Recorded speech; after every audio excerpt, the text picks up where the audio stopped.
Meski rival abadi, tapi inilah bukti kalau Messi menaruh respek besar pada Ronaldo.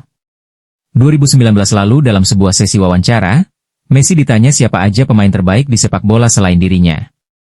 Ia kemudian menjawab, pemain terbaik selain diriku. Saya bisa mengatakan Neymar, Mbappe, Hazard, Suarez, dan Kun Aguero. Si jurnalis kemudian sedikit kaget saat Messi melewatkan satu nama yang selama ini jadi rivalnya. Anda sepertinya melewatkan seseorang yang biasa pakai nomor 7.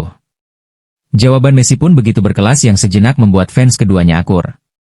Ia bilang, Cristiano kah? Itu pengecualian karena dia sama hebatnya dengan saya. Hampir 2 dekade bersaing di panggung tertinggi sepak bola. Kita beruntung pernah menyaksikan keduanya di masa jayanya. Follow akun ini untuk mendapatkan info, sejarah, berita dan update tentang sepak bola.